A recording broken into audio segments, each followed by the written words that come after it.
Hello students, स्वागत है आप लोगों का अनअकैडमी के let's crack UPSC CSC Hindi के चैनल में।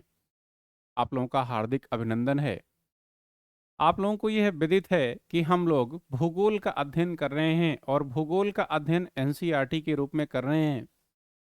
हम लोग पृथ्वी हमारा आवास, जो कक्षा 6 की एनसीईआरटी की पुस्तक है, इसको पढ़ रहे हैं और इसकी पहली यूनिट की पहली क्लास आप लोगों के बीच में हो चुकी है। अब इसी क्रम में हम लोग आगे बढ़ रहे हैं, लेकिन हम लोग अनअकैडमी की जो आधारभूत बातें हैं इसको जान लेते हैं। यहाँ पे सब्सक्रिप्शंस लेने पे आप लोगों को क्या क्या सुविधाएं मिलती हैं, सबसे पहले हम लोग इसको देखेंगे। तो यहाँ पे सब्सक्रिप्शंस लेने पे आपको 4 आधारभूत सुविधाएं मिलती हैं। पहली सुविधा डेली लाइव क्लासेस के रूप में है। यहाँ पे यूपीएससी के सिलेबस का डिस्कशन किया जाता है और जो भी आपके डाउट्स होते हैं उनको उनका आंसर दिया जाता है। यहाँ पे पोल भी कंडक्ट किया जाता है। यहाँ का जो कोर्स है आपको वो स्ट्रक्चर्ड फॉर्म में मिलेगा, आपको शेड्यूल भी स्ट्रक्चर्ड फॉर्म में मिलेगा। यहाँ पे लाइव टेस्ट और क्विज की सुविधा मिलती है। वीडियो का यहाँ पे अनलिमिटेड एक्सेस मिलता है। ये 4 आधारभूत और मुख्य सुविधाएं हैं। इसके अलावा यहाँ पे सब्सक्रिप्शन लेने पे देश के बड़े बड़े विशेषज्ञ जैसे मुराल पटेल जी, रोमन सैनी जी, अन्य जो एक्सपर्ट हैं, मार्गदर्शक हैं, उनका आपको मार्गदर्शन मिलेगा। मैं भी इसी में शामिल हूं, तो मेरा भी निरंतर आप लोगों को मार्गदर्शन मिलता रहेगा। आप लोग हमारे टेलीग्राम चैनल को भी ज्वाइन कर लें। Unacademy history by Sanjeev Pandey के नाम से सर्च करें और इसे ज्वाइन करें। यहाँ पे समय समय पर हमारे द्वारा पीडीएफ, हमारी क्लास का यहाँ पे लिंक और यूपीएससी के परिप्रेक्ष्य में जो भी जानकारियाँ होती हैं नवीन, वो हमारे द्वारा यहीं पे प्रोवाइड की जाती हैं, तो आप इसे ज्वाइन कर लें। यहाँ पे सब्सक्रिप्शन लेने पे यूपीएससी प्रारंभिक परीक्षा, मुख्य परीक्षा का जो भी सिलेबस है सामान्य अध्ययन का, वो कंप्लीट करवाया जाता है। इसके अलावा यूपीएससी का यहाँ का जो ऑप्शनल, जो यूपीएससी का ऑप्शनल पेपर्स है उसका भी अध्ययन करवाया जाता है। एनसीईआरटी भी पढ़ाया जाता है। इसके अलावा यहाँ पे समसामयिकी यानी करंट अफेयर्स का अध्ययन भी करवाया जाता है। आप लोग अपने परीक्षा की तैयारी कैसे करें, स्ट्रेटजी क्या हो, इसके बारे में भी बताया जाता है। इसके अलावा यहाँ पे 2 तरीके का सब्सक्रिप्शन है और दोनों सामान्य अध्ययन से संबंधित है। एक सब्सक्रिप्शन ऑप्शनल के बारे में भी है, उसका सब्सक्रिप्शन भी आप प्राप्त कर सकते हैं। तो यहाँ के सब्सक्रिप्शन को प्राप्त करने के लिए आप लोग अपने मोबाइल के प्ले स्टोर से अनअकैडमी के लर्निंग ऐप को डाउनलोड कर सकते हैं और यहाँ पे आपको ऑप्शन मिलेगा इसमें लर्निंग ऐप में ही गेट सब्सक्रिप्शंस का, और इसमें आप लोग इस ऑप्शन में आगे जैसे बढ़ेंगे और प्लस कोर्स, यहाँ पे यूपीएससी के गोल में प्लस कोर्स को आप सब्सक्राइब करेंगे, क्लिक करेंगे, तो इसमें यह आपके सामने 6 महीने, 12 महीने, 24 महीने और 36 महीने के रूप में है। इसकी फी भी यहाँ पे मेंशन है। जैसे 6 महीने की फीस 40,500 है। इसमें यहाँ पे रेफरल कोड का ऑप्शन आ रहा है, इसको आप लोग भरिए। इसमें हमारा रेफरल कोड मेंशन कीजिए, SANJEEV, ये हमारा रेफरल कोड है। ऐसा करने से ये जो आपकी प्लस कोर्स की फी है इसमें 10% की आपको छूट प्राप्त होगी, जैसे ही इस रेफरल कोड को अप्लाई करेंगे। आइकॉनिक कोर्स के बारे में देखते हैं। यह आपको 12 महीने, 24 महीने, 36 महीने के रूप में मौजूद है। इसमें भी आप लोग हमारे रेफरल कोड SANJEEB का प्रयोग करें। ऐसा करने पे आपको जैसे ही ये अप्लाई करेंगे इस फीस में भी आपको 10% की छूट मिलेगी। यानी एक ही रेफरल कोड के माध्यम से आप लोग अनअकैडमी में होने वाला, अनअकैडमी के परिप्रेक्ष्य में जो भी कॉम्पिटिटिव एग्जाम की यहाँ पे तैयारी करवाई जाती है, चाहे वो यूपीएससी हो, चाहे वो कोई भी क्यों ना, इसी प्रोमो कोड या आप इसी रेफरल कोड को प्रयोग करें। कोई भी सब्सक्रिप्शन एक ही प्रोमो कोड के माध्यम से आप लोग प्राप्त कर सकते हैं। अनअकैडमी समय समय पर एक कॉम्बैट सीरीज का आयोजन करती है। यह कॉम्बैट सीरीज 28 फरवरी को है, 11 बजे से है। भाग लीजिए यहाँ पे। अगर आप लोगों का अच्छा परफॉर्मेंस रहा और आपकी अच्छी रैंक आई तो अनअकैडमी आपको अपने सब्सक्रिप्शन में छूट प्रदान करती है। इसके अलावा अनअकैडमी के 3 प्रकार के बैच 12 फरवरी यानी इसी महीने से प्रारंभ हुए हैं। एक कंप्लीट 1 ईयर का बैच है, एक कंप्लीट 2 ईयर का बैच है, एक एनसीईआरटी का स्पेशल बैच है। कोई भी बैच आप अपनी सुविधा के अनुसार ज्वाइन कर सकते हैं। और यहाँ पे आप लोग हमारे रेफरल कोड का प्रयोग करें, SANJEEB, अगर कहीं भी आप सब्सक्रिप्शन या एडमिशन लेते हैं। तो ये तो अनअकैडमी की आधारभूत बातें हो गई। अब आते हैं हम आप हम लोग अपनी क्लास पर। तो आप लोग पूरी तरीके से अब तैयार हो जाइए। तो अब आप लोग तैयार हो जाइए।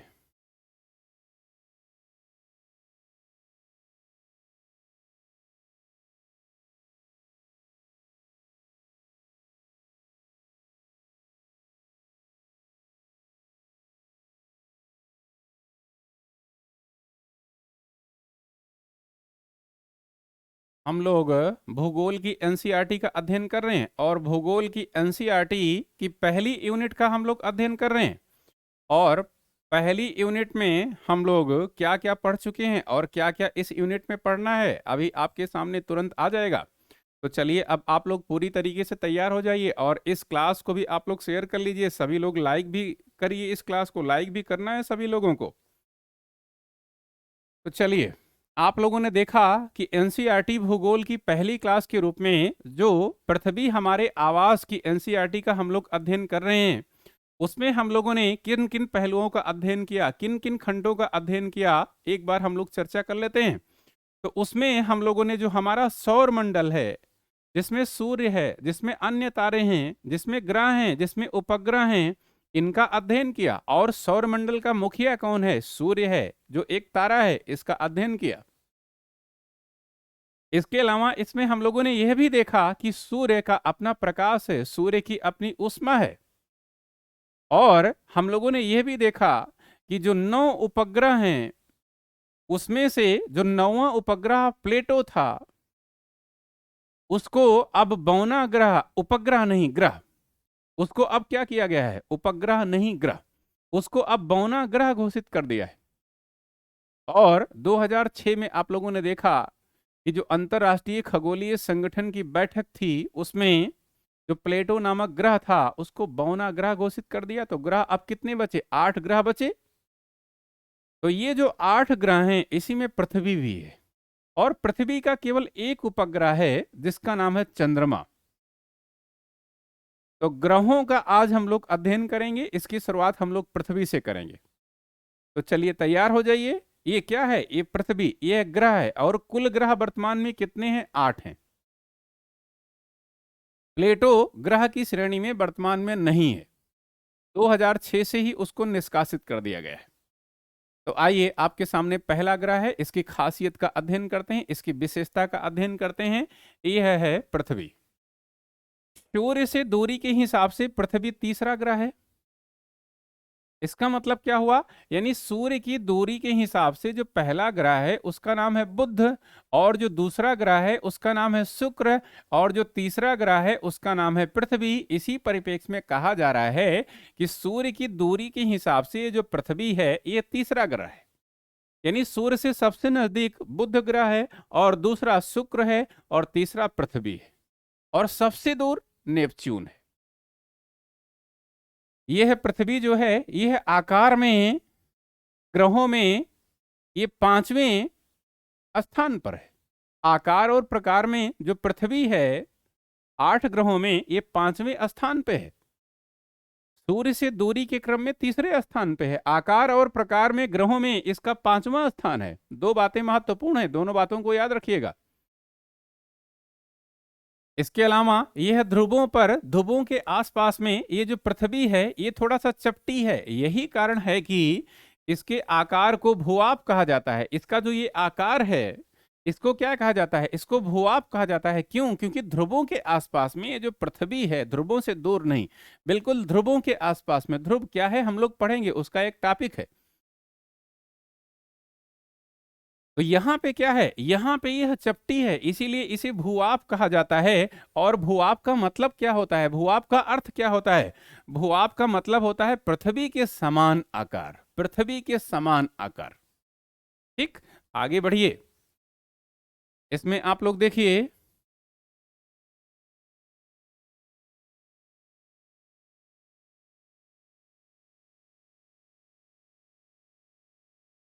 जीवन के लिए अनुकूल परिस्थितियां, जो जीवन जीने के लिए अनुकूल परिस्थितियां विद्यमान हैं, वह केवल कहां पे विद्यमान है? वह केवल इस पृथ्वी पर, जिस पर आप और हम रह रहे हैं, इसी पर विद्यमान है। कैसे हम कह सकते हैं कि जीवन जीने के अनुकूल जो पृथ्वी पर परिस्थितियां विद्यमान हैं, कैसे हम कह सकते हैं? आइए देखिए इसको। पृथ्वी ना तो अधिक गर्म है, पृथ्वी अगर अधिक गर्म होती तो यहाँ पे रहना मुश्किल हो जाता। इस परिप्रेक्ष्य में पृथ्वी अधिक गर्म नहीं है और ना ही अत्यधिक ठंडी है, यानी अत्यधिक ठंडी भी होती पृथ्वी तो यहाँ पे रहना मुश्किल हो जाता। और यहाँ पे पानी है, यहाँ पे वायु है, यहाँ पे आधारभूत सुविधाएं हैं, यहाँ पे पानी मिलता है, यहाँ पे वायु मिलती है। और ये हमारे जीवन के क्या हैं? ये हमारे जीवन के महत्वपूर्ण आधार स्तंभ हैं, पिलर्स हैं, बिना इनके हम चल ही नहीं सकते। रहीमदास जी ने भी कहा है कि रहीमन पानी राखिए बिन पानी सब सून, और पानी बिना न उबरे, आप लोग जानते ही हैं। और वायु में जीवन के लिए आवश्यक गैसें पाई जाती हैं, और इसी गैस में एक जीवन प्रदायी गैस है, इसका नाम क्या है? इसका नाम है ऑक्सीजन। इन्हीं कारणों से सौर मंडल में, जो सौर मंडल है जिसमें विभिन्न ग्रह हैं, उपग्रह हैं, सूर्य हैं, तारे हैं, और इसका मुखिया कौन है? इस सौर मंडल का इसका मुखिया है सूर्य। और इस सौर मंडल में जो पृथ्वी नामक ग्रह है, यह है अपने आप में काफी अलग है, यह अपने आप में काफी अलग है, काफी अद्भुत है। तो अगर आपसे प्रश्न पूछा जाए मुख्य परीक्षा में और कहा जाए कि पृथ्वी एक अनोखा ग्रह है, एक अनोखा ग्रह है, एक अद्भुत ग्रह है, समझाइए। मान लो 100 शब्दों में ही आपसे पूछा गया क्यों अनोखा है पृथ्वी, तो आपको समझाना है यहां पे। थोड़ा सा पृथ्वी के बारे में बताइए कि पृथ्वी सूर्य से दूरी के क्रम में तीसरे स्थान पे है। ग्रहों में इसका जो प्रकार है, इसका जो आकार है, वो 5वें स्थान पे है। अब पृथ्वी को जीवन प्रदायी कहा जाता है। पृथ्वी को क्या कहा जाता है? अद्भुत कहा जाता है। क्यों कहा जाता है? उसके कारण बताइए। 1 2 3 4 5। क्यों कहा जाता है? क्योंकि इस पर जल पाया जाता है। क्यों कहा जाता है? क्योंकि इस पर जल यानी पानी पाया जाता है। दूसरा, यहाँ पे वायु पाई जाती है, और वायु के अलावा विभिन्न प्रकार की गैसें पाई जाती हैं, और गैसों में जो ऑक्सीजन है, जो हमारा जीवन श्वास है, बिना हम उसके जी ही नहीं सकते, वो भी यहाँ पे पाई जाती है। ये आधारभूत चीजें हैं जो यहाँ पे पृथ्वी पे ही मिलती हैं। अभी मंगल ग्रह पे संभावना है कि मिल जाए। मंगल भी एक ग्रह है, उसका भी हम लोग अध्ययन करेंगे। उस पर भी संभावना है कि मिल जाए, वैज्ञानिक वहां पे खोजों में लगे हुए हैं, लेकिन अभी हम पूरी तरीके से कह नहीं सकते कि पृथ्वी पर भी जीवन संभव है। क्योंकि जीवन के लिए 3 चीजें कम से कम चाहिए। एक तो जल चाहिए, दूसरा वायु चाहिए, और तीसरा यह ऑक्सीजन यानी विभिन्न प्रकार की गैसें चाहिए। उसमें से ऑक्सीजन सबसे महत्वपूर्ण है। तो यहाँ पे आप लोगों ने कुल मिला के पृथ्वी के परिप्रेक्ष्य में यह देखा कि सूर्य से दूरी के क्रम में ये तीसरे स्थान पे है। 5वां इसका प्रकार है, 5वां यह आकार में है, और इसकी खास विशेषताएं ये हैं। अब आगे बढ़ते हैं। अब इसी तरीके से पूरा आप लोग याद करते चलिएगा कि कभी भी पृथ्वी के बारे में आपसे कोई पूछे तो कम से कम 10 लाइन उसको फटाफट आप लोग सुना दें। बिल्कुल तोता बन जाइए आप लोग। और ये भी आप लोग एक बात यहां पे समझिए कि इससे ज्यादा आपको पढ़ना भी नहीं है। अगर इससे ज्यादा कोई पढ़ने को कहता है तो मत पढ़िए, क्योंकि यह भी कम नहीं है। यूपीएससी यही चाहता है आप लोगों से कि जो मुख्य मुख्य बातें हैं, जो आधारभूत बातें हैं, उसके बारे में आप लोग जाने। एक्सपर्ट ना बने, लेकिन जाने, वो आपको पता हो, उसका ज्ञान आपको हो। ऐसा नहीं कि एक किताब पकड़ लिया, 1 साल उसको पढ़ते नहीं, ना किताब समझ में आया, ना आप उसकी किताब की समझ में आए, ना यूपीएससी आपके समझ में आया कि वो चाहता क्या है आपसे, और उसी में रमे हुए हो, और जब पेपर हुआ तो पेपर में वहां से क्वेश्चन भी नहीं आया। तो ये जो एनसीईआरटी है, चाहे वो न्यू एनसीईआरटी हो, चाहे वो ओल्ड एनसीईआरटी हो, कोई कहता है न्यू अच्छी है, कोई कहता है ओल्ड अच्छी है, मैं कहता हूं दोनों अच्छी है, दोनों को पढ़ना पड़ेगा। यहां पे तो यह भी नहीं कहा जा सकता कि कौन ज्यादा अच्छी है, दोनों अच्छी हैं। दोनों को पढ़ना चाहिए आपको, और दोनों को खूब पढ़ना चाहिए, और कुछ पढ़ना भी नहीं चाहिए। यही कम नहीं है, और इसमें सारी बातें तो हैं, इससे ज्यादा पढ़ने की जरूरत क्या है? यही सब पूछा भी जाता है। यह जानना सबसे जरूरी है कि आपको पढ़ना क्या है, नहीं तो बहुत समय लग जाता है इसमें और वहां से प्रश्न भी नहीं आता। तो एनसीईआरटी के परिप्रेक्ष्य में तो आप लोग बिल्कुल इसको, आपको कहिए कि आपको रट डालना है, इसके कॉन्सेप्ट को तैयार कर लेना है, बिल्कुल तोता बन जाना है। जैसे आप लोगों को पृथ्वी इस समय पूरी तरीके से तैयार हो गया होगा कि पृथ्वी के परिप्रेक्ष्य में आप लोगों ने क्या पढ़ा। आइए आगे बढ़ते हैं। अंतरिक्ष से देखने पर, अगर अंतरिक्ष से हम पृथ्वी को देखेंगे, जो अंतरिक्ष यात्री हैं, तमाम सारे अंतरिक्ष यात्री गए हुए हैं अंतरिक्ष में। अब जैसे मान लो हम लोग तो अंतरिक्ष में गए नहीं, आप भी नहीं जा सकते, हो सकता है आप में से कोई चला ही जाए, हो सकता है डीआरडीओ उसे कभी ना कभी भेज दे। तो अंतरिक्ष में जब आप पहुंचेंगे और वहां से पृथ्वी को निहारेंगे यानी देखेंगे, तो पृथ्वी का जो रंग दिखाई आपको पड़ेगा वो नीले रंग का दिखाई पड़ेगा। क्यों? इसका कारण क्या है? क्यों पृथ्वी नीले रंग की इस समय अंतरिक्ष से आपको दिखाई पड़ेगी? क्यों कि यह जो पृथ्वी है इसकी सतह का दो हिस्सा क्या है? पानी के रूप में विद्यमान है। यानी पृथ्वी की तीन सतह हैं और तीन सतहों में आप समझिए कि दो तिहाई जो सतह है उस पर पानी ही पानी यानी जल ही जल विद्यमान है। इसीलिए पृथ्वी क्या दिखती है? ये पृथ्वी अंतरिक्ष से, लेकिन अंतरिक्ष से देखने पर यह पृथ्वी आपको नीली दिखाई पड़ेगी। अब यहां से प्रश्न पूछ लेगा प्रारंभिक परीक्षा में, यह कोई आसान प्रश्न नहीं होगा कि अंतरिक्ष से देखने पर पृथ्वी किस रंग की दिखाई पड़ती है। और कथन कारण के रूप में भी क्वेश्चन पूछ लेगा। कथन कारण के रूप में कैसा क्वेश्चन पूछेगा? कथन में आपको लिख देगा कि पृथ्वी अंतरिक्ष से देखने पर नीले रंग की दिखाई पड़ती है। तमाम सारे उसमें कारण दे देगा, हो सकता है सही भी दे, हो सकता है गलत भी दे। लेकिन अगर यहां पे कारण के रूप में कहता है कि इसके दो तिहाई जो सतह है वो पानी से ढकी हुई है, तो ये कथन भी सही हो गया, कारण भी सही हो गया। और कथन और कारण एक दूसरे से तादाद में भी रखता है। तो इसका मतलब क्या हुआ? जो कथन और कारण का पहला ऑब्जेक्ट होता है, पहला ऑप्शन होता है, वो उसमें सही हो जाता है। और ये भी पूछ सकता है किस रंग की दिखाई पड़ती है, लाल, हरा, काला, सफेद। तो हो सकता है सफेद पे आप लोग टिक कर दें, क्योंकि सफेद चारों तरफ आप देखते हैं, सूर्य की तरफ झांकते हैं तो सफेद दिखाई पड़ता है। बदली बदली हो जाए तो दूसरी बात है। तो हो सकता है सफेद आप लोग टिक कर दें। तो ये नीला रंग याद रखना, नीले रंग की दिखाई पड़ती है अंतरिक्ष से देखने पर पृथ्वी। और इसी परिप्रेक्ष्य में यह जो पृथ्वी है इसको एक उपाधि मिल रही है, किसकी? नीला ग्रह की। जैसे कि इतिहास में आप लोग पढ़ते हैं कि उपाधि मिलती है, जैसे कुतुबुद्दीन ऐबक था तो उसे कुरान खां, क्योंकि कुरान को बड़ी सुरीली आवाज में गाता था इसीलिए कुरान खां कहा गया। इसी परिप्रेक्ष्य में पृथ्वी को भी समझिए,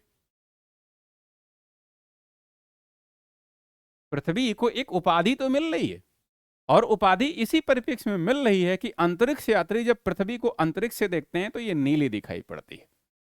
इसीलिए ये जो पृथ्वी है इसे नीला ग्रह कहा गया। आगे बढ़िए। ये जो पृथ्वी है इस पृथ्वी का एक उपग्रह है और पृथ्वी के उपग्रह का नाम क्या है? पृथ्वी के उपग्रह का नाम चंद्रमा है। पृथ्वी का एक ही उपग्रह है और इसका नाम क्या है? इसका नाम है चंद्रमा। अब इस चंद्रमा का अध्ययन करते हैं। चंद्रमा की आकृति आपके सामने है, एक नजर इस पे डालिए आप लोग। ये उपग्रह है, यह ग्रह नहीं है। और किसका उपग्रह है? यह पृथ्वी का उपग्रह है और पृथ्वी का केवल एक ही उपग्रह है, इसी का नाम है चंद्रमा। आइए देखते हैं। हमारी पृथ्वी के पास केवल एक ही उपग्रह है और इसका नाम है चंद्रमा। कितना प्यारा नाम है, चंद्रमा एक ही उपग्रह है। इसका व्यास पृथ्वी के व्यास का केवल एक चौथाई है। अगर आपसे प्रश्न पूछे कि इस चंद्रमा का व्यास कितना है तो आप कहिए पृथ्वी के व्यास का एक चौथाई है चंद्रमा का व्यास। यह इतना बड़ा इसलिए प्रतीत होता है क्योंकि यह हमारे ग्रह से अन्य खगोलीय पिंडों की अपेक्षा काफी नजदीक है। अब चंद्रमा आपको बड़ा प्रतीत होता हुआ दिखाई पड़ेगा पृथ्वी से आप चंद्रमा को देखेंगे, और बड़ा इस परिप्रेक्ष्य में है क्योंकि ये अन्य खगोलीय पिंडों से काफी नजदीक है, इसीलिए आपको ये बड़ा दिखाई पड़ेगा। इसके अलावा अन्य जो खगोलीय पिंड हैं वो काफी दूर हैं तो वो काफी छोटे दिखाई पड़ते हैं।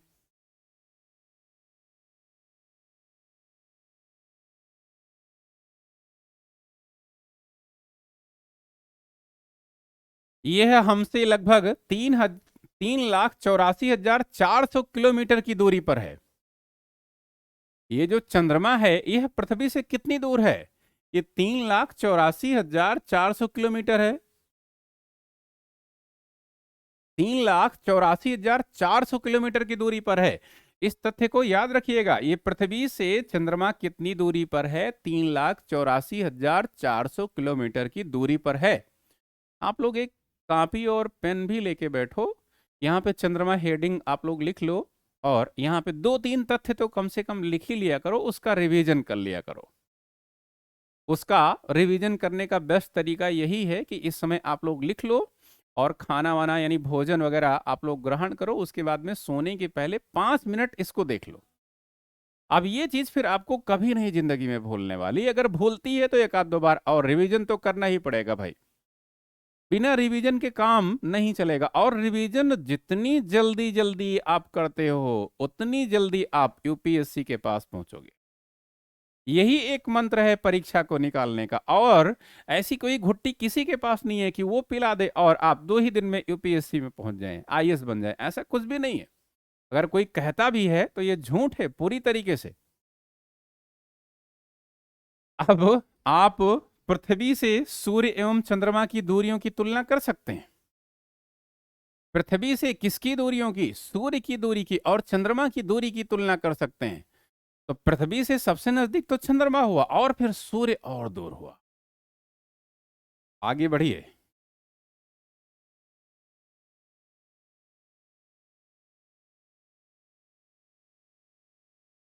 ये देखिए, रॉकेट का प्रक्षेपण, रॉकेट का पृथ्वी पर गिरना, उपग्रह का कक्षा में प्रवेश। ये चित्र 1.4 है, मानव निर्मित उपग्रह। ये जो उपग्रह यहाँ पृथ्वी से छोड़े जाते हैं तो ये कैसे स्थापित होते हैं, ये यहाँ पे पहले बताया। रॉकेट का प्रक्षेपण, जैसे समझो कि ये धरती है, यहां से रॉकेट का प्रक्षेपण शुरू हुआ। रॉकेट ने अब कार्य करना शुरू कर दिया, रॉकेट का पृथ्वी पर गिरना। अब ये रॉकेट आ रहा है और ये पृथ्वी की तरफ अब गिरेगा। उपग्रह का कक्षा में प्रवेश, जो उपग्रह छोड़ा गया यहां से, वो अब कक्षा में एक अब ये रॉकेट चला आया पृथ्वी की तरफ, और इससे जो उपग्रह था ये निकल गया। और ये अब क्या हो रहा है, ये उपग्रह अपनी कक्षा में प्रवेश कर रहा है। ये एक तरीका दिखाया गया है यहां पे।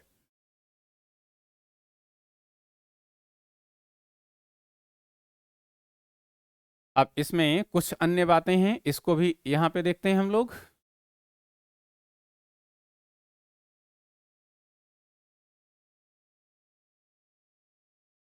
क्या आप जानते हैं, इसको ध्यानपूर्वक पढ़ना है आप लोगों को, इसको ध्यानपूर्वक आपको पढ़ना है। क्या आप जानते हैं प्रकाश की जो गति है लगभग 3 लाख किलोमीटर प्रति सेकंड है? जो प्रकाश की गति है वह कितनी है? 3 लाख किलोमीटर प्रति सेकंड है प्रकाश की गति।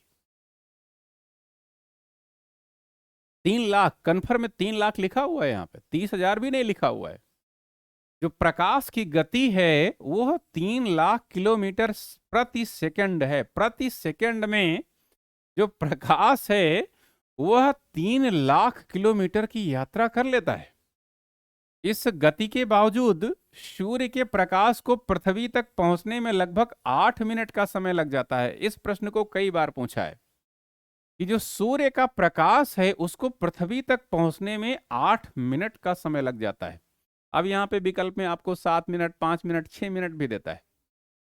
एक आध दो किताबों में तो हमने देखा है, स्टैंडर्ड बुक में क्या लिखा हुआ है, 6 मिनट लिखा हुआ है, लेकिन स्पष्ट हो जाइए कि 8 मिनट ही है और सही होगा। एनसीईआरटी आपके लिए रामबाण के समान है। टेक्स्ट बुक को मान लो उत्तर के रूप में यूपीएससी स्वीकार ना करे तो ना करे, लेकिन टेक्स्ट बुक, ये जो एनसीईआरटी बुक है, इसको इनकार नहीं कर सकता। क्यों? क्योंकि ये भारत सरकार की ही बुक है, इसीलिए इसका अध्ययन बहुत जरूरी है। सब कुछ छोड़ के पहले एनसीईआरटी पे लग जाओ आप लोग, और यहां से लाइन टू लाइन प्रश्न आते हैं और सही भी माने जाते हैं। देखो, जो सूर्य की गति है, प्रकाश की गति है, वह 3 लाख किलोमीटर प्रति सेकंड है। जरा सोचो आप लोग। और फिर भी सूर्य के प्रकाश को पृथ्वी तक पहुंचने में 8 मिनट का समय लगता है। याद रखिएगा इसको, 8 मिनट को। आइए आगे बढ़ते हैं। एक रोचक तथ्य है आपके सामने। जो कि बहुत महत्वपूर्ण है, बहुत उपयोगी है। आइए रोचक तथ्य के परिप्रेक्ष्य में देखते हैं क्या है रोचक तथ्य। आपने सुना होगा नील आर्मस्ट्रांग का नाम। नील आर्मस्ट्रांग का नाम आप लोगों ने सुना ही होगा, लगभग लोगों ने। अब ये पहले ऐसे व्यक्ति थे जिन्होंने 21 जुलाई 1969 को सबसे पहले चंद्रमा की सतह पर कदम रखा था। यानी चंद्रमा की सतह पर कदम सर्वप्रथम किसने रखा था? नील आर्मस्ट्रांग ने रखा था। कब रखा था इसकी तिथि को याद रखना है। 21 जुलाई 1969 ईस्वी को इन्होंने चंद्रमा की सतह पर कदम रखा था। आपको मालूम करो कि क्या कोई भारतीय चंद्रमा पर गया है? जरा सोचो, कल्पनाशील रहो कि क्या कोई भारतीय भी चंद्रमा पर जाने का प्रयास किया, गया, सफल हुआ?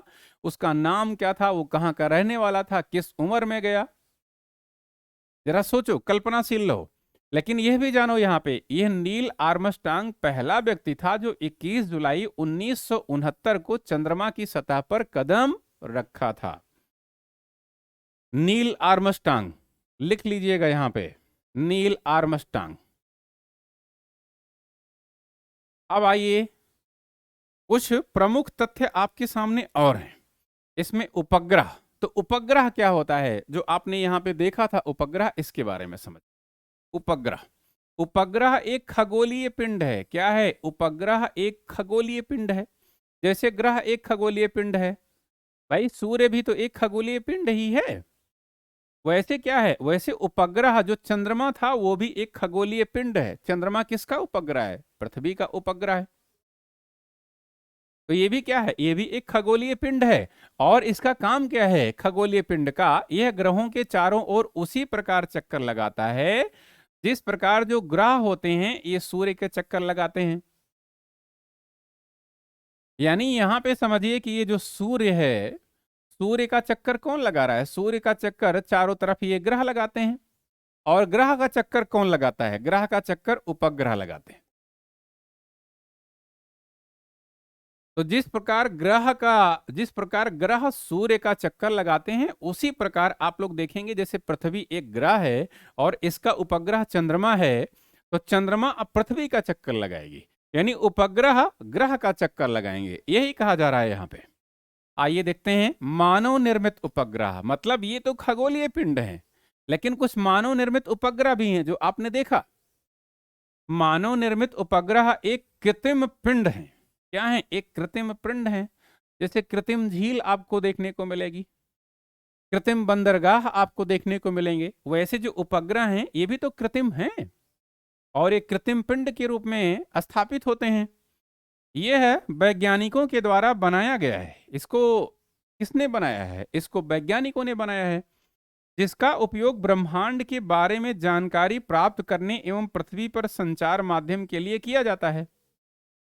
इसको क्यों बनाया जाता है? क्योंकि ब्रह्मांड जो हमारा है, ब्रह्मांड में तमाम सारे बिंदु हैं, उसके बारे में जानकारी प्राप्त करने के लिए ये मानव निर्मित उपग्रहों को बनाया जाता है।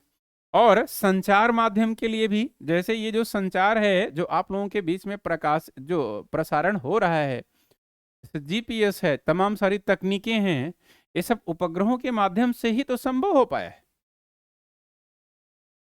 तो यही बात यहाँ पे कही जा रही है। आगे अभी इसमें कुछ बातें बची हुई हैं। इस रॉकेट के द्वारा अंतरिक्ष में, इसे रॉकेट के द्वारा, यानी ये जो कृत्रिम उपग्रह हैं इनको रॉकेट के द्वारा कहाँ भेजा जाता है? अंतरिक्ष में भेजा जाता है। अंतरिक्ष में भेजा जाता है एवं पृथ्वी की कक्षा में स्थापित किया जाता है। और इसे पृथ्वी के कक्षा में स्थापित किया जाता है। अंतरिक्ष में उपस्थित कुछ भारतीय उपग्रह इनसेट, आईआरएस, एडुसेट इत्यादि हैं। अब अंतरिक्ष में कुछ प्रमुख भारतीय उपग्रह हैं जिनको अंतरिक्ष में स्थापित किया गया है। इन उपग्रहों में नाम याद रखिएगा, इनसेट, इनसेट फर्स्ट, सेकंड, कई सारे उपग्रह आपको पढ़ने को मिलेंगे। इसके अलावा आईआरएस और एडुसेट, एडुसेट, तो ये इनसेट हो गया, आईआरएस हो गया और एडुसेट हो गया। ये तीनों क्या हैं? ये तीनों कृत्रिम उपग्रह हैं और समय समय पर भारत ने इसको अंतरिक्ष में क्या किया है? स्थापित किया है। और इससे हमें क्या लाभ मिला है? जो संचार की सुविधाएं हैं और जो खगोलीय पिंड हैं उनके बारे में कई नवीन जानकारी हमें मिली है। आगे बढ़िए।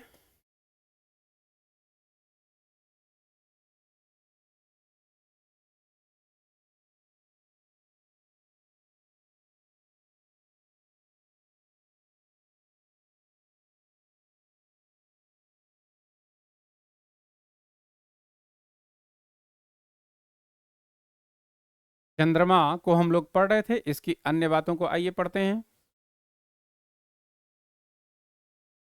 चंद्रमा को हम लोग पढ़ रहे थे, वहीं पहुंचते हैं। चंद्रमा पृथ्वी का ही एक उपग्रह है। चंद्रमा पृथ्वी का ही एक उपग्रह है। पृथ्वी एक ग्रह है और इसका उपग्रह चंद्रमा है। तो ये जो चंद्रमा है, यह है पृथ्वी का चक्कर कितने दिन में लगाता है? यह 27 दिन में पृथ्वी का चक्कर लगाता है। पृथ्वी का चक्कर 27 दिन में लगाता है। लगभग इतने ही समय में यह अपने अक्ष पर भी एक चक्कर लगा लेता है। अपने अक्ष पर भी यह चंद्रमा एक चक्कर लगा लेता है। जितने समय में यह पृथ्वी का चक्कर लगाता है, लगभग उतने समय में यह अपने अक्ष पर भी घूम जाता है। इसके परिणाम स्वरूप पृथ्वी से हमें चंद्रमा का केवल एक ही भाग दिखाई पड़ता है। अगर पृथ्वी से हम देखेंगे तो चंद्रमा का हमें एक ही भाग दिखाई पड़ेगा, क्योंकि चंद्रमा घूम रहा है, भ्रमण की अवस्था में है। चंद्रमा की परिस्थितियां जीवन के लिए अनुकूल नहीं है। जो चंद्रमा की परिस्थितियां हैं, जहां पे चंद्रमा है, इसकी जो स्थितियां हैं, परिस्थितियां हैं, ये मानव जीवन के लिए उपयोगी नहीं है। ये जो चंद्रमा है, इस पर मानव जीवन संभव नहीं है। यहाँ ना पानी है, यहाँ पानी ही नहीं है, और यहाँ वायु नहीं है, और यहाँ गैस भी नहीं है। तो जब ये दोनों चीजें, वायु नहीं है, पानी नहीं है, और बिना इनके मनुष्य चल ही नहीं सकता, तो मनुष्य चल ही नहीं सकता तो इस चंद्रमा पर कैसे रह सकता है? इसी परिप्रेक्ष्य में कहा जा रहा है कि चंद्रमा पर जीवन जीने की स्थिति है ही नहीं है। इसकी सतह पर पर्वत, मैदान एवं गड्ढे हैं। क्या हैं? आपको पर्वत ही मिलेंगे, मैदान मिलेंगे और गड्ढे मिलेंगे। आप चंद्रमा के रूप को, वास्तविक रूप को देखेंगे कहीं से, आप इलाहाबाद में जहाँ पे खगोलीय वेधशालाएं हैं, इलाहाबाद में मैं आपको बताता हूँ, आनंद भवन है। और आनंद भवन के अंदर आप जाइए तो आनंद भवन घूमिए, खूब घूमिए, लेकिन वहां पे एक वेधशाला भी है, उसमें एक दूरबीन लगी है। और उस दूरबीन का नॉमिनल टिकट है, मुझे लगता है 25-30 रुपए का टिकट है। जाइए और उसको देखिए, ऐसे मत लौट के आइएगा। मान लीजिए कोई इलाहाबाद के आसपास में हो तो। इसके अलावा और भी कई वेधशालाएं हैं, वहां पे जाइए तो वहां से आप देख सकते हैं। जो चंद्रमा की कुछ स्थितियां हैं वो आपको दिखाई पड़ेंगी। ये पर्वत के रूप में, मैदान के रूप में, गड्ढे के रूप में ये दिखाई पड़ेंगी वहां पे, उस दूरबीन से देखेंगे तो। चंद्रमा की सतह पर छाया बनाते हैं ये। पूर्णिमा के दिन चंद्रमा पर इनकी छाया को देखा जा सकता है। जो पूर्णिमा वाली रात होती है, पूर्णिमा की रात को पर्वत, जो मैदान हैं, जो गड्ढे हैं, यह चंद्रमा को ढकने का प्रयास करते हैं। इसी परिप्रेक्ष्य में कहा जा रहा है कि ये चंद्रमा को छाया प्रदान करते हैं और पूर्णिमा की रात को इसको देखा जाता है। आइए आगे बढ़ते हैं। तो ये चंद्रमा से संबंधित विभिन्न बातें रही। आप लोगों ने देखा चंद्रमा के पक्ष में कि यह चंद्रमा क्या है? चंद्रमा पृथ्वी का एक उपग्रह है, और इसको पृथ्वी का चक्कर लगाने में जितना समय लगता है वो 27 दिन है। और यहाँ पे जीवन नामुमकिन जैसा है, क्योंकि यहाँ पे ना वायु है, ना पानी है। यहाँ पे पर्वत हैं, पठार हैं, गड्ढे हैं। ठीक, आइए आगे। अब क्षुद्र ग्रह जो महत्वपूर्ण है आप लोगों के एग्जाम के दृष्टिकोण से, क्या है क्षुद्र ग्रह? किसे हम लोग कहते हैं क्षुद्र ग्रह? यही इतना जानना आपके लिए जरूरी है। आइए देखिए क्षुद्र ग्रह को। तारों, जैसे तारा, सूर्य भी एक तारा है, समझते रहिएगा। तारों यानी सूर्य भी एक तारा है। ग्रहों यानी जो 8 प्रकार के ग्रह हैं, एवं उपग्रहों, जैसे चंद्रमा एक उपग्रह है। इसके अतिरिक्त ये भी कहा जा रहा है, इसके अतिरिक्त यानी सूर्य और जो ग्रह हैं, जो उपग्रह हैं, इनके अतिरिक्त असंख्य छोटे छोटे पिंड आपको सूर्य के चारों ओर चक्कर लगाते हुए दिखाई पड़ेंगे। मतलब जैसे मान लीजिए ये सूर्य है, ये सूर्य है, और यहां पे यह कहा जा रहा है यहां पे यह कहा जा रहा है कि यह जो सूर्य आपको दिखाई पड़ा, ये सूर्य जो एक तारे के रूप में विद्यमान है, यहां पे यह कहा जा रहा है कि असंख्य छोटे छोटे पिंड इसके चारों तरफ, सूर्य के चारों तरफ चक्कर लगाते हुए दिखाई आपको पड़ेंगे, छोटे छोटे पिंड। और इन्हीं पिंडों को क्षुद्र ग्रह के नाम से जाना गया। इन्हीं पिंडों को किसके नाम से जाना गया? क्षुद्र ग्रह के नाम से जाना गया। ये जो क्षुद्र ग्रह हैं, ये मंगल एवं बृहस्पति की कक्षाओं के बीच पाए जाते हैं। मुख्यतः ये कहाँ पाए जाते हैं? जैसे जो ग्रह मंगल है और बृहस्पति है, इन्हीं दोनों के बीच में यह जो क्षुद्र ग्रह हैं ये पाए जाते हैं। तो ये ध्यान रखिएगा, यह प्रश्न कई बार पूछा है कि क्षुद्र ग्रह किन दो ग्रहों के मध्य में पाए जाते हैं। ये बहुत महत्वपूर्ण है, नोट कर लीजिएगा। तो क्षुद्र ग्रह हमेशा मंगल और बृहस्पति के बीच में पाए जाते हैं। मंगल और बृहस्पति के बीच में पाए जाते हैं क्षुद्र ग्रह, नोट कर लीजिएगा इसको।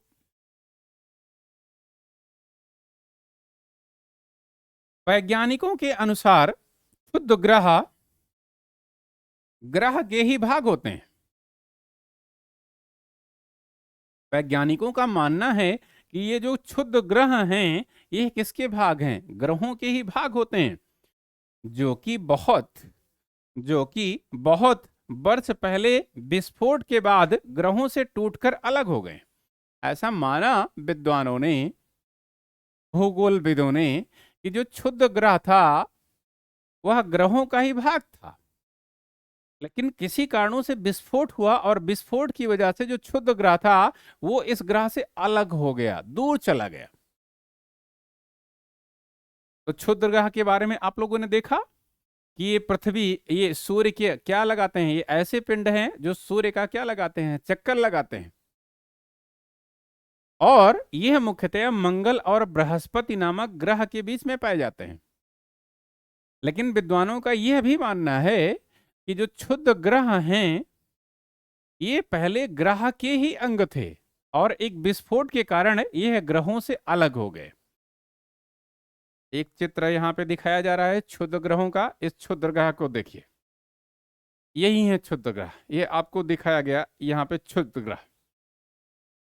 ये क्या कर रहा है? ये सूर्य का यहाँ पे आपको कहीं ना कहीं ये क्षुद्र ग्रह है, ये चक्कर लगाते हुए आपको दिखाया गया है। ये क्षुद्र ग्रह है और यह मंगल और बृहस्पति के बीच में पाया जाता है, क्षुद्र ग्रह। अब आइए अगले खगोलीय पिंड का अध्ययन करते हैं और इसका नाम है उल्का पिंड। चलिए तैयार हो जाइए। उल्का पिंड आपके सामने है, इसको पढ़ते हैं। उल्का पिंड क्या है, इसका स्वरूप, इसका आकार प्रकार, आइए इसको समझते हैं। सूर्य के चारों ओर चक्कर लगाने वाले पत्थरों के, देखिए ध्यान दीजिएगा, सूर्य के चारों ओर चक्कर लगाने वाले पत्थरों के छोटे छोटे टुकड़े को उल्का पिंड के नाम से जानते हैं। और इससे ज्यादा सरल भाषा में आप क्या पढ़ोगे? इसीलिए तो मैं बार बार कह रहा हूं एनसीईआरटी पढ़ लो, समझ में भी आ जाएगा। किताब समझ में भी नहीं आएगी और जितनी भी महत्वपूर्ण बातें हैं वो आपको मिल भी जाएंगी, समझ में भी आ जाएगा। पढ़िए एनसीईआरटी हमारे साथ आप लोग। सूर्य के चारों ओर चक्कर लगाने वाले पत्थरों के छोटे छोटे टुकड़ों को उल्का पिंड के नाम से जानते हैं। पत्थर के वे छोटे छोटे टुकड़े, इसको ऐसे भी कह सकते हो, पत्थर के वे छोटे छोटे टुकड़े जो सूर्य के चारों ओर चक्कर लगाते हैं उसे उल्का पिंड के नाम से जानते हैं। अपने तरीके से आपने लिख लिया, समझा दिया। कभी कभी ये उल्का पिंड पृथ्वी के इतने नजदीक आ जाते हैं, कभी कभी ये जो उल्का पिंड हैं ये सूर्य का चक्कर लगाते लगाते पृथ्वी के इतने नजदीक आ जाते हैं कि इनकी प्रवृत्ति पृथ्वी पर गिरने की हो जाती है। आप लोग देखते होंगे कि उल्का पिंड गिर रहा है, गिरने वाला है, तमाम सारी पेपर में कटिंग वगैरह आप लोग देखते होंगे, वो इसी परिप्रेक्ष्य में समझिए, पृथ्वी पर गिरने की होती है। इस प्रक्रिया के दौरान वायु के साथ साथ घर्षण होने के कारण ये गर्म होकर जल जाते हैं। अब इस समय क्या होता है? इस समय जो प्रक्रिया होती है उसमें वायु के साथ घर्षण होता है और घर्षण होने के कारण ये गर्म हो जाते हैं और गर्म होकर ये क्या हो जाते हैं, ये जल जाते हैं उल्का पिंड। तो काफी नुकसान भी होता है, आप लोगों ने देखा होगा। फलस्वरूप चमकदार प्रकाश उत्पन्न होता है। कैसा प्रकाश? काफी चमकदार प्रकाश उत्पन्न होता है। कभी कभी कोई उल्का पूरी तरह से जले बिना पृथ्वी पर गिरती है, जिसे धरातल पर गड्ढे बन जाते हैं। ये भी कहा गया कि कोई कोई उल्का पिंड तो ऐसा होता है जो जलता नहीं और धरातल पर गिर जाता है। तो धरातल पर अगर गिरा, मान लो, तो हो सकता है किसी मकान पर गिरा, किसी स्मारक पर गिरा, किसी भवन के ऊपर गिरा, तो वो तो नष्ट हो जाएगा ना। तो आप लोग पढ़ते होंगे समय समय पर कि किसी देश में कोई उल्का पिंड गिरा, उसका ये फला नाम था, विदेशी नाम आपको मिलेगा। वही कहा जा रहा है उल्का पिंड के परिप्रेक्ष्य में। तो यहां पे आप लोगों ने देखा कि पत्थर के वे टुकड़े जो खगोलीय पिंड के रूप में विद्यमान हैं, ये सूर्य की परिक्रमा करते हैं। इनको क्षुद्र ग्रह के नाम से जाना जाता है। यह भी यहां पे कहा गया है कि कभी कभी जो उल्का पिंड होते हैं वो सूर्य का चक्कर लगाते लगाते पृथ्वी के इतने नजदीक आ जाते हैं कि अब पृथ्वी से इनका घर्षण होने लगेगा। ऐसे में ये गर्म हो जाएंगे और गर्म हो जाएंगे तो इसमें ये जल जाते हैं। लेकिन कुछ जो नहीं जलते वो पृथ्वी पर आके गिर जाते हैं और पृथ्वी पे जो चीजें स्थित हैं, चाहे वो भवन हो, स्मारक हो, उसके ऊपर गिरेंगे। अगर उसके ऊपर गिरे तो वो नष्ट हो गए, और मान लो जमीन पे गिरे तो जमीन पे क्या बन जाता है? गड्ढा बन जाता है। क्या बन जाता है? गड्ढा बन जाता है। यही है क्षुद्र ग्रह। अब आप लोगों ने क्षुद्र ग्रहों को समझ लिया होगा व्यापक रूप से। अब आइए कुछ मुख्य बातों को देखते हैं यहाँ पे। क्या आपने तारों वाले, समझिएगा इस चीज को, तारों वाले खुले आकाश में, तारों वाले जैसे आसमान में तारे टिमटिमाते हों, आकाश बिल्कुल खुला हो, एक ओर से दूसरी ओर से, खुले आकाश में एक ओर से दूसरी ओर तक फैली चौड़ी सफेद पट्टी की तरह एक चमकदार रास्ते को देखा है? क्या आपने तारों वाले खुले आकाश में, ये कहा जा रहा है कि आसमान की तरफ आप देखेंगे तो वहां पे विभिन्न तारे आपको दिखाई पड़ेंगे, सूर्य भी आपको दिखाई पड़ेगा। तो उस आसमान में क्या आप एक तरफ चौड़ी सफेद पट्टी को आपने देखा है? और ये जो चौड़ी सफेद पट्टी है इसमें अपनी चमक भी है। क्या इस पट्टी को आपने देखा है? आइए देखिए, यह लाखों तारों का एक समूह है। यह जो चौड़ी पट्टी है ये क्या है? ये कई तारों का मतलब लाखों तारों का एक समूह है। और इसे किसके नाम से जाना गया? इसे ही आकाश गंगा के नाम से जाना गया, इसे ही मिल्की वे के नाम से जाना गया। जो सफेद जो चौड़ी पट्टी आपको आकाश में दिखाई पड़ती है, चमकदार प्रकृति की होती है, इसी को आकाश गंगा या मिल्की वे के नाम से जाना गया। आगे पढ़िए। हमारा सौरमंडल इस आकाश गंगा का एक भाग है। अब यहां पे सजग रहिए, इसको इस तरीके से भी पढ़िए। अब अगर आपसे पूछा जाए कि आकाश गंगा क्या है, तो इतना बता दीजिए आप कि आसमान में एक चौड़ी सफेद पट्टी होती है जिसकी अपनी चमक होती है, इसी को आकाश गंगा या मिल्की वे के नाम से जाना गया। आगे, जो हमारा सौरमंडल है इस आकाश गंगा का एक भाग है।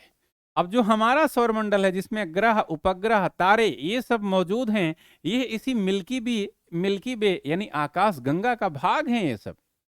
तो आकाश गंगा तो बहुत बड़ी चीज है। और इसमें ये जो आप देखते होंगे पृथ्वी इतनी बड़ी चीज है, ग्रह के रूप में है, इसका उपग्रह चंद्रमा और तारे ये सब विद्यमान है। इससे भी बड़ी जो चीज है वो आकाश गंगा यानी मिल्की वे है। प्राचीन भारत में इसकी कल्पना आकाश में प्रकाश की एक बहती नदी से की गई है।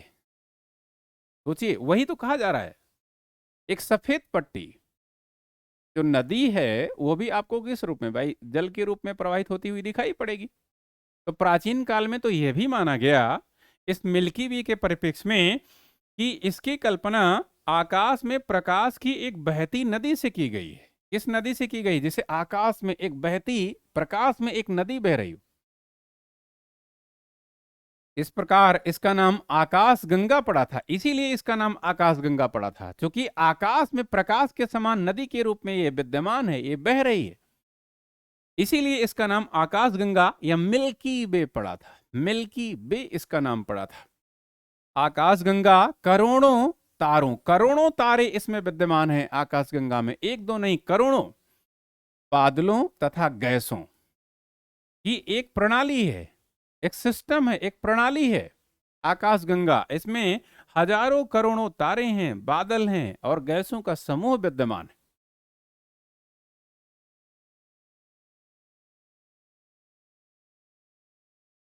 इस प्रकार की लाखों, इस प्रकार की लाखों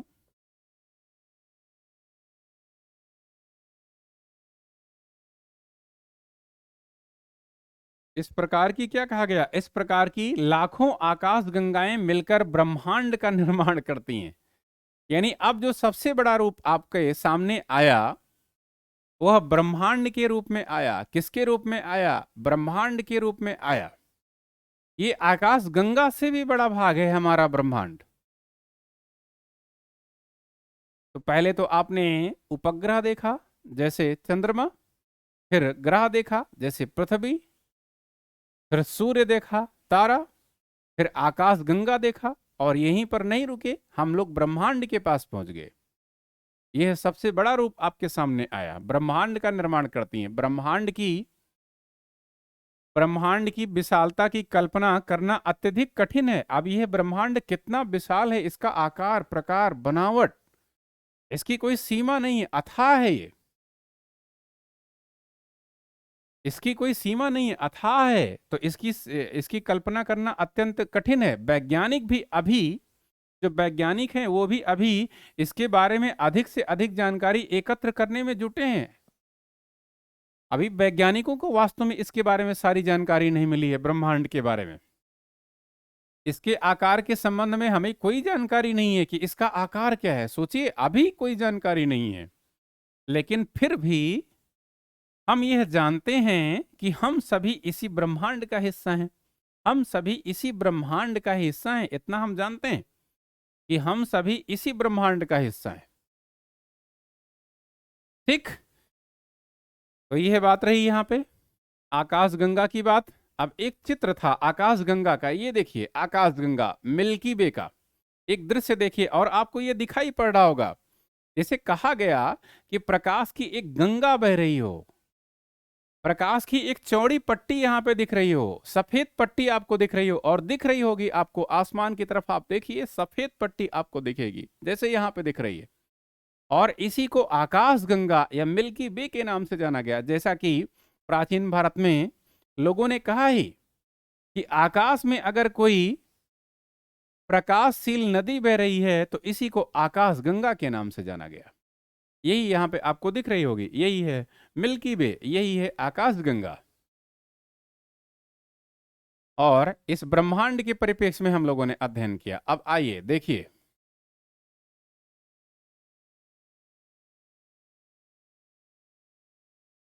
कुछ महत्वपूर्ण तथ्य हैं आपके सामने। आइए इसको देखिए, क्या कहते हैं ये तथ्य। यह तथ्य क्या कहते हैं आपसे, देखिए इनको। क्या आप इन तथ्यों के बारे में समझिए। क्या आप ब्रह्मांड के साथ अपना संबंध बता सकते हैं? निश्चित रूप से बता सकते हैं। क्यों नहीं बता सकते? क्योंकि हम लोग ब्रह्मांड के ही तो अंग हैं। आप पृथ्वी पर हैं तथा पृथ्वी सौर मंडल का एक भाग है। जो पृथ्वी है वो सौर मंडल का भाग है। हमारा सौर मंडल आकाश गंगा मिल्की वे का एक भाग है। जो हम, आप ध्यान से समझिएगा, बहुत बढ़िया कॉन्सेप्ट है, लेयर बाय लेयर आपके सामने। कहा जा रहा है कि आप पृथ्वी पर हैं तथा पृथ्वी सौर मंडल का भाग है। पृथ्वी किसका भाग है? सौर मंडल का भाग है। और ये जो सौर मंडल है यह आकाश गंगा का भाग है, यानी मिल्की वे का भाग है। और ये है जो आकाश गंगा है, यह ब्रह्मांड का भाग है। तो क्यों नहीं बता सकते? ये बता सकते हैं, ये लेयर बाय लेयर यहाँ पे बताया गया, बहुत सटीक। ऐसा तो किताबों में आपको जल्दी से मिलेगा ही नहीं। इतना उपयोगी, इतना सरल यहाँ पे ये जो आपको बताया गया, तुरंत एक नजर देखने में ही आपकी समझ में आ जाएगा। ब्रह्मांड से जुड़े इस तथ्य पर विचार कीजिए कि इसमें लाखों आकाश गंगाएं मौजूद हैं। इस चित्र में आपका स्थान कहाँ है? आइए देखिए इस चित्र को।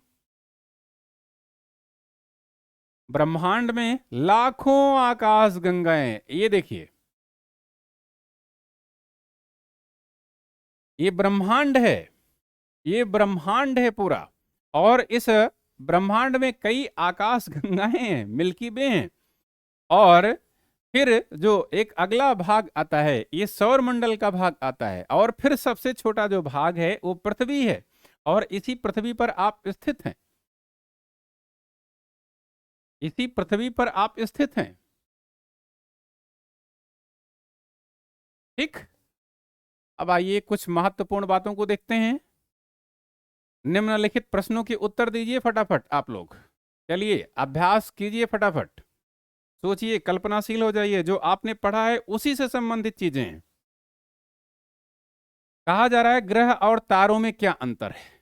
ग्रह और तारों में क्या अंतर है? तो आप लोगों ने पढ़ा कि जो ग्रह हैं वो कुल 8 हैं, और तारों में एक तारा सूर्य है जो हमारे सौर मंडल का मुखिया है। और तारे यानी सूर्य का अपना प्रकाश है, उसकी अपनी ऊष्मा है, तो उसका अपना प्रकाश है। लेकिन जो ग्रह हैं जैसे पृथ्वी है, शुक्र है, इनके अपने प्रकाश न है न ऊष्मा है, तो ये सूर्य के प्रकाश से ही प्रकाशित होते हैं। यही इनमें विशेष और आधारभूत अंतर है। सौर मंडल से आप क्या समझते हैं? सौर मंडल का मतलब क्या है भाई? सौर मंडल के परिप्रेक्ष्य में आप लोगों ने देखा कि सौर मंडल उसे कहते हैं जिसमें असंख्य तारे विद्यमान हैं, 8 ग्रह विद्यमान है, उपग्रह विद्यमान है। और इसका जो मुखिया है सौरमंडल का, वो कौन है? वो सूर्य है। और सूर्य भी क्या है? सूर्य भी एक तारा ही है। सूर्य से उनकी दूरी के अनुसार आप लोगों ने देखा, बुध, शुक्र, पृथ्वी, मंगल, बृहस्पति, शनि, अरुण, वरुण, इस सूर्य की दूरी के अनुपात में जितने ये 8 ग्रह हैं, बुध, शुक्र, पृथ्वी, मंगल, बृहस्पति, शनि, अरुण, वरुण, नेपच्यून, प्लेटो नहीं है, प्लेटो निकल चुका है। पृथ्वी की अद्भुत ग्रह क्यों कहा जाता है? ये देखो, हम पहले ही कह रहे थे, आपसे यह प्रश्न पूछेगा, अद्भुत ग्रह पृथ्वी को क्यों कहा जाता है? क्यों? ये पृथ्वी पर जीवन जीने योग्य वातावरण है, यहाँ पे पानी है, यहाँ पे वायु है, यहाँ पे ऑक्सीजन है, इसीलिए इसको अद्भुत कहा जाता है। जबकि मंगल पे नहीं है, ये चंद्रमा पे ये नहीं है। ब्रह्मांड क्या है? आप लोगों ने अभी देखा ही कि जो ब्रह्मांड है वो कई असंख्य आकाश गंगाओं से मिलकर बना हुआ है। और जो आकाश गंगाएं हैं वो सौर मंडल का हिस्सा हैं, और सौर मंडल में आप लोगों ने देखा कि उसी में असंख्य तारे विद्यमान हैं, सूर्य भी है, ग्रह भी विद्यमान है, उपग्रह भी विद्यमान है। आगे बढ़िए।